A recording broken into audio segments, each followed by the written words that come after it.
तो महाप्रभु जी कह रहे मेरी नजर में सच्चा लखपति वो है जिसने 1 लाख भगवान का नाम जप लिया हो, क्योंकि वही संपत्ति उसके साथ जानी है। बाकी तो फिर ऐसी स्थिति आए काहे को लगे हो, खुद को लड़का फूल पीपर पे टांग के यहाँ है, कहीं कक्का नहीं के नहीं उठा ले अभी मर गया टारी बनात बनात, फूल घरे नहीं ले आउत। जे माता जी हरे दिन के दिना कहूं तन्नक सो तक का रह जाए मलगा के ते तो कहीं जिज्जी चिट्टा रह गाओ, नशे नहीं लगा के पोता चाहे खुद गिर के मार जाए। बताओ चिट्टा में बैठ भी आ रहा रे वो डोकराया।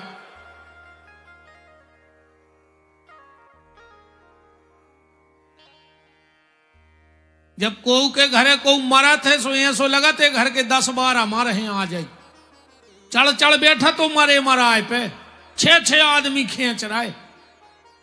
वो आधा घंटा बाद मर घटा में दाऊ लूघरा, अब कई दाऊ आगे का करने काया बे तो मरे जा रहे थे, अब सब भूल गए कि काया है। फिर कहते कहीं ने हो तो कार्ड डार आई दे सो जे को बैठ भी आसू नहीं के नहीं दे है, मिठिया से कह दियो कितनी शक्कर गल ले। अबे मरे जा रहे थे, अब सब भूल गए। दुनिया के जो प्यारे रिश्ते कायर तुझे बनाएंगे, दुनिया के जो प्यारे रिश्ते कायर तुझे बनाएंगे। पानी सम रक्त बहाया जिनको वो पानी में फिकवाएंगे। अब पिंड दान कर तेरी आत्मा से अपना पिंड छुड़ाएंगे। लड़का एक हो पिंडा नहीं पा रहे कि दद्दा तुम तर जा, वो जाया के तुम आओ पिंड ले ले और हम आओ पिंड छोड़ दे सो जिसमें हम अपने बाल बच्चे देखें।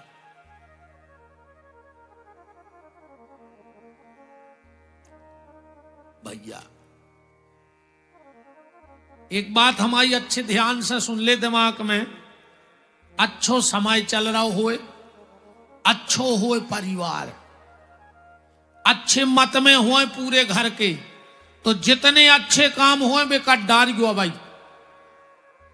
काहे जब समय खराब आउत है आदमी खराब काम करत नहीं होते फिर। इसे अगर अब समय अच्छो होए तो जितने अच्छे अच्छे काम करने हो सब कर ले। भजन कर डालो और ज्यादा ये में परो ने, वो तो जो तुम्हारे बाद भी हुन्ने काम का तुम हो, तुम जो उसका सब बंद हो जाए। तुम आदो मकान बना के अब भाई मर जा, अब क्या मर गए वो उन्हें छोड़ो वो मकान के पिताजी बना रहे थे, अब हमने बने पिताजी तो मर ही गए। बाल बच्चे पूरो करा ले हैं, तुम कर्जा दे के मर जा, बाल बच्चे ले ले हैं। तुम कर्जा लेके मर जावे उल्टो सूदो चुका दे हैं। तुम शादी संबंध तय करके मर जा, बाल बच्चे पूरो कर लें। एक जरूर तो ना रोकें कि होली को रंग गिर जा, तो सुनको बाप से मतलब नोइया है वे तो एक हुआ रुक गए कि भाई मोहल्ला के का कहने के बताओ, हफ्ता भर भाव इनके बाजे बजन लगे। सुबह समाज के डर से रोकें। तुम्हारे जाने के बाद सारे काम हो जाएंगे, बस एक काम ऐसा है जो तुम्हारे जाने के बाद नहीं होगा, और वो है भगवान को भजन। इसे तुम तो भजन कर ले, जित तो हो रहा उसो होन दे, ज्यादा चे मैंने पढ़ो। कचू कचू हमने देखो है मोड़ी मोड़ो डांटा थे, खा ले अबे जे देना हम हैं सो जो देना हमने ने फिर पर है पता। अच्छा तुम अन्य साध है पूरो में आरी को मूड़ा घर को, तुम मर जाओ सो घर भर के भूखो मर जाए।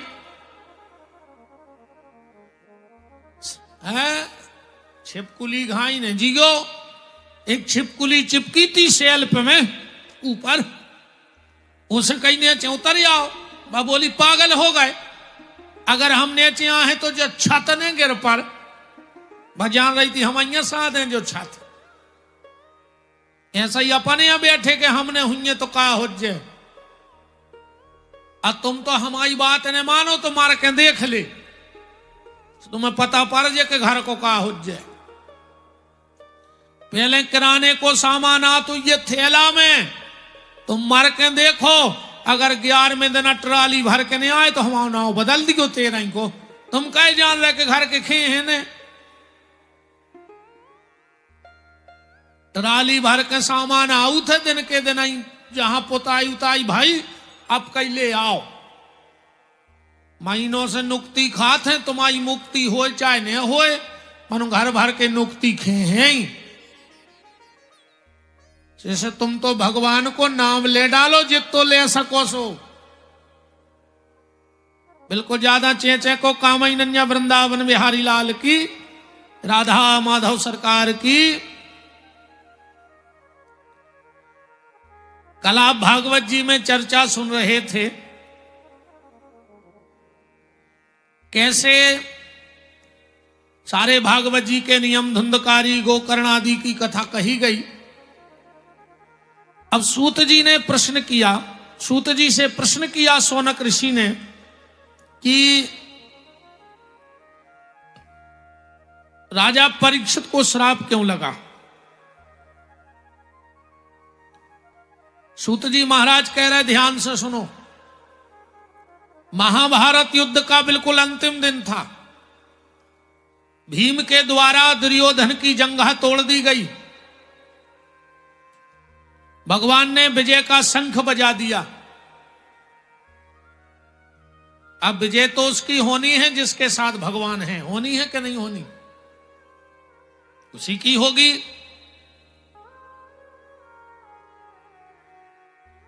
महाभारत का युद्ध हुआ नहीं था और घोषणा हो गई थी कि को जीत है को हार है। युद्ध चालू न भाव तो रिजल्ट आ गो। तो कैसे का भाव कछु मिल गए दुर्योधन की तरफ, कछु मिल गए पांडवों की तरफ। भगवान अब को की तरफ ने हते, सो सवेरे सवेरे दुर्योधन पहुंचो ने तो लेके लड़ाई को। भगवान सो रहे थे, जो जाके सिराने बैठ गए, कैसे अभिमानी है। और अभिमानी व्यक्ति उठबे बैठबे में भारी सोचत रे कि हमें ते बेजे तो कोई का सोच है और उते बेजे तो कोई का सोच है, जबकि वो है पगला। ये को जाना थे सो कहूं बैठे रहो, आज ये को नहीं जाना सो तुम कहूं बैठे रहो, का फर्क है पर रहो बताओ। भाई हम तो इतने बैठे सो विपिन बिहारी, और अब जाके बेड़े पे बैठ जाए सो विपिन बिहारी रे। आदमी को सम्मानों के कपड़ा से नहीं होता, आदमी का सम्मान उसके चाल चलन से, उसके बोल चाल से, उसके चरित्र से और उसके व्यवहार से होते। सम्मान चाल चलन, चरित्र और व्यवहार से होता है, ना कि उसके धन से होता है। बड़ा ही परम मंगलमय सौभाग्य इस भूमि का है। हमारे मध्य में परम श्रद्धेय पूज्यपाद महामंडलेश्वर श्रद्धेय श्री हरिदास जी महाराज का पावन पदार्पण व्यासपीठ पर हो रहा है। दास चरणों में साष्टांग दंडवत नमन प्रणाम करता है। बड़ा ही परम मंगलमय सौभाग्य है कि पूज्य श्री का पदार्पण इस व्यासपीठ पे हुआ। साथ में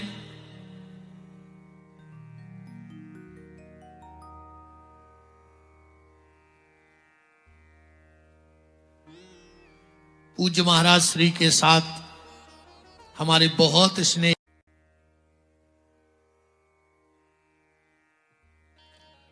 श्री सीतानाथ भगवान की जय हो, जगदीश स्वामी की। पुनः एक बार पूज्य महाराज श्री के चरणों में नमन दंडवत प्रणाम करते हुए कथा के क्रम में आगे बढ़ते हैं। निवेदन व्यास गद्दी ये कर रही थी कि महाभारत का युद्ध हुआ नहीं था और युद्ध के परिणाम सामने आ गए थे। कुछ लोग दुर्योधन को और कुछ लोग युधिष्ठिर को सपोर्ट कर रहे हैं, पर भगवान अभी किसी के पक्ष में नहीं है। सुबह सुबह दुर्योधन गया और भगवान के सिराने बैठ गया। थोड़ी देर में गए अर्जुन तो उसी पलंग पे चरणों में बैठ गए। अब भगवान अभी सो रहे हैं और जैसे ही भगवान सो करके उठे तो नजर पड़ गई अर्जुन पे और कहा, अर्जुन कितनी देर के आए हो? अर्जुन ने हाथ जोड़कर कहा, भगवान इतने में दुर्योधन बोलो कि हे कन्हैया, मैं अर्जुन से 1 घंटे पहले का बैठा हूं। अब अर्जुन पांव के बैठा है, भगवान उठ के ऐसे ही बैठ गए होंगे जैसे हम बैठे।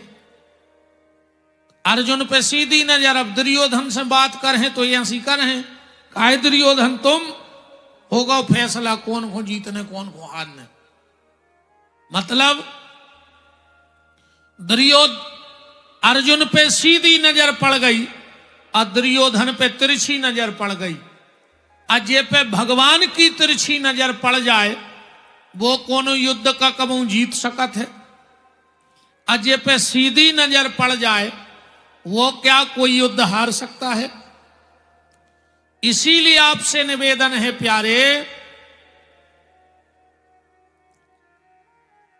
सुबह शाम 24 घंटे में एक बार मंदिर जाओ। अब भगवान के सामने खड़े हो जाओ। कोई पूछे कहां जा रहे, कहियो भगवान की सीधी नजर में रहने हैं, भगवान की सीधी नजर में रहने हैं। और अगर मंदिर गए ने और मंदिर से निकलत रहे तो भगवान देखें ये तर पे निकल गाओ और ये तर पे निकल गाओ। सो तुम पे तिरछी नजर पड़ जे सो मर जाओ, फिर कोई सहारो देत नहीं। इस 24 घंटे में एक बार भगवान के यहां जाओ। जैसे टाइम मिले वैसे 24 घंटे में एक बार भगवान के सामने खड़े हो जाओ। उनकी सीधी नजर में बने रहो वरना गड़बड़ हो जाएगा। अर्जुन की विजय हो गई। अच्छा ईमानदारी बताओ, विजय किसकी होती है? मान के चलो 2 लोगों में चुनाव हो जाए तो विजय किसकी होगी? और अपन एक और बात को फोड़िए। एक पार्टी ने युधिष्ठिर को टिकट दे दिया और एक पार्टी ने दुर्योधन को टिकट दे दिया और दोनों मैदान में कूद गए। धर्म की पार्टी ने युधिष्ठिर को टिकट दिया और अधर्म की पार्टी ने दुर्योधन को टिकट दिया। तो चुनाव में जीत किसकी होती है? जिसके पास संख्या अधिक होती है वो जीत जाता है ना। चुनाव में जिसके पास संख्या अधिक होगी वो जीत जाएगा। इस बात से सहमत हो आप लोग? जिसके पास संख्या होगी वो जीतेगा चुनाव में। दुर्योधन के पास थी 18 अक्षौणी सेना, युधिष्ठिर के पास थी 13 अक्षौणी सेना। तो संख्या तो दुर्योधन के पास ज्यादा है, पर जब रिजल्ट खुला तो विजय युधिष्ठिर की हो गई, तो मोरों की गलत फेल हो गई। संख्या दुर्योधन के पास बहुत थी, पर धर्म अधर्म के चुनाव में विजय युधिष्ठिर की हो गई।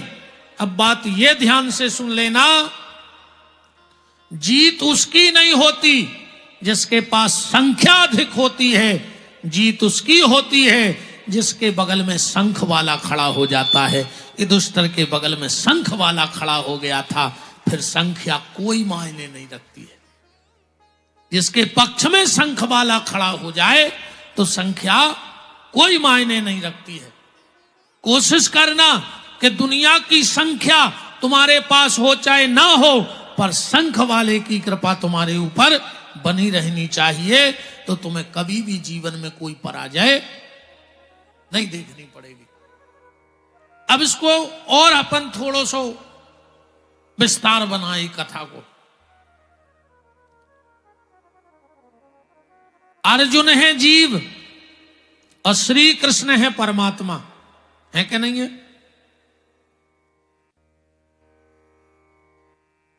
अर्जुन रूपी जीव को श्री कृष्ण रूपी परमात्मा ने नहीं छोड़ा। बस जा बात पकड़ियो कि भगवान तुम्हें छोड़े न। क्यों नहीं छोड़ा? क्या अर्जुन ने गलती नहीं की? महाभारत के युद्ध में पांडवों की तरफ से का गलती नहीं भाई। भीष्म पितामह का छल से नहीं मरवाओ। अर्जुन के रथ पे शिखंडी बैठा दो तो क्या द्रोणाचार्य को छल से नहीं मरवाया गया? युधिष्ठिर से झूठी बुलवाई गई कि अश्वत्थामा मारा गया, थोड़ी देर में कह दी हाथी, इतने में द्रोणाचार्य के हथियार गिर गए। क्या कर्ण के लिए छल से नहीं मारा गया? युद्ध नीति कहती है कि अगर युद्ध में सामने वाले का अस्त्र गिर जाए तो उस पर वार नहीं किया जाता। और अर्जुन का रथ का पहिया जमीन, कर्ण का रथ का पहिया जमीन में धंसा, भगवान ने कहा मार डालो उसे। क्या ये अन्याय नहीं था? सरासर अन्याय था। पर इस कथा से एक बात जीवन में निकालना कि हम भी इंसान हैं और हमसे भी गलती होगी। वो एक बहुत पुराना गाना है, ऐसा कोई इंसान लाओ जिसने पाप ना किया हो। दुनिया में ऐसा एक व्यक्ति नहीं है जिसने जीवन में गलती ना की हो। इतने पंडाल में एक व्यक्ति उठ के खड़ा होके कह दे कि मुझसे आज तक कोई गलती नहीं हुई। गलती होगी क्योंकि हम इंसान हैं, हम मिट्टी के पुतले हैं। गलती करना गलती नहीं है, गलती करने के बाद बार बार वही काम करना गलती है। क्योंकि जब तक गिरोगे नहीं तब तक संभलोगे भी नहीं। और गिरना तो पड़ेगा। हनुमान जी संजीवनी बूटी लेके लौटे, राम जी ने कही काहे हनुमान, जब लक्ष्मण जी ठीक हो गए एक दिन बैठे, बोले काहे हनुमान, हमने सुनी है कि तुम जब बूटी लेके आ रहे थे जब अयोध्या में गिरे, तुमसे तो जा उम्मीद नहीं थी कि तुम गिरो हो। हनुमान जी बोले प्रभु जहां हम गिरे उतने अच्छे अच्छे गिरे। बोले मतलब? हनुमान जी बोले प्रभु हम उड़द जा रहे थे तो मन में विचार आओ कि यार भूमि में ऐसा का है कि जहां हमारे प्रभु गिरे। राम जी बोले हम नहीं गिरे। हनुमान जी बोले कबहू तो गिरे हो जब चल वो सी को हो जे, दीवाल पकड़ के नंगे हुई एक दो बार तो गिरे ही हुई हो, तो जगह में कछु दम तो कहा ही। तो हमने सोची जहां हमारे सरकार गिर गए उते हमें भी गिर के देखो चाहिए। और प्रभु कुछ जगह ऐसी होती हैं जहां गिरने पे उठ जाता है व्यक्ति। कुछ जगह संसार की ऐसी हैं जहां जितने ज्यादा गिरोगे उतने उठते जाओगे। कहां? भगवान के मंदिर की चौखट पर जितने गिरोगे उतने जीवन में उठते जाओगे। इन संतों के चरणों में जितने गिरोगे उतने जीवन के संताप खत्म होकर के और सुख समृद्धि में आगे उठते जाओगे। मां बाप के चरणों में जितने गिरोगे जीवन के संकट उतने खत्म हो जाएंगे। तो जब तक गिरोगे नहीं तब तक संभलोगे कैसे? गिरना तो पड़ेगा। गिरने को गंगा गिरी, गिरी के नहीं गिरी? ब्रह्मा के कमंडल से शंकर के जटाओं में गिरी, शंकर की जटाओं से कैलाश में गिरी, कैलाश से ऋषिकेश में गिरी, ऋषिकेश से हरिद्वार में गिरी, हरिद्वार से प्रयाग में गिरी, प्रयाग से जाके सागर में गिरी। पर क्या गंगा की पवित्रता में कोई आंच आई? तो गिरो तो गंगा की तरह गिरो कि हमारी पवित्रता में आंच न आए। गिरो तो फिर गेंद की तरह गिरो। आप इतने ऊपर से हाथ से गेंद छोड़ो, वो गिरेगी, जमीन को छुएगी और उचट के फिर ऊपर आ जाएगी। मतलब जीवन में एक गलती हो जाए तो तुरंत कान पकड़ लो कि अब दूसरी गलती नहीं करेंगे। ये गेंद की तरह गिरना है। और आज को आदमी गिरत है मट्टी के गीले लोंदा घाई। एक बार गिरो और उतन चिपक गओ। गलती गलती गलती गलती गलती करते करते और एक दिन इस जीवन लीला को समाप्त कर देता है।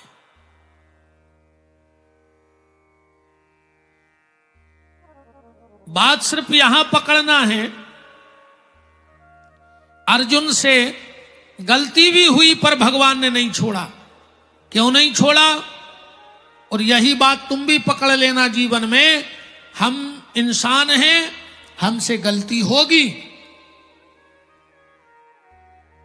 पर तुम ये अर्जुन की तरह तुम भी कुछ चीजों को अपने पास ले आओ। अर्जुन सबसे पहले अपने घर में क्या रखता है वो तुम रख लेना अपने घर में। भगवान तुम्हें कभी नहीं छोड़ेंगे। अर्जुन ने सबसे पहले अपने घर में धर्म रखा। अर्जुन ने सबसे पहले अपने घर में क्या रखा? धर्म।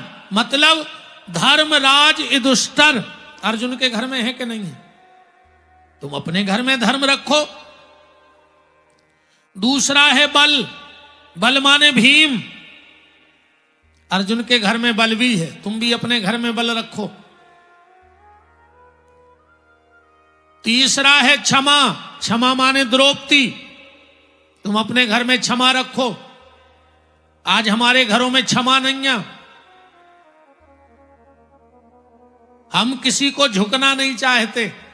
इतना ईगो, इतना अभिमान भीतर भर गया है कि कोई झुकना ही नहीं चाहता। और जो झुकता नहीं है वो टूट जाया करता है। ध्यान से सुनना, जो झुकता नहीं है वो बहुत जल्दी टूट जाया करता है। इसलिए झुकना सीखो।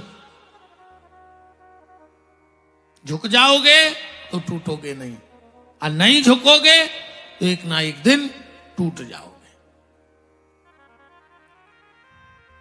फिर है सहदेव माने सहनशीलता। थोड़ी सी बात सहना सीखो। अगर तुम्हें सहना आ गया तो समझ लेना सब कुछ आ गया। और फिर है नकुल माने नम्रता। अपने व्यवहार में, अपनी बातचीत में, अपने जीवनचर्या में नम्रता बरतो।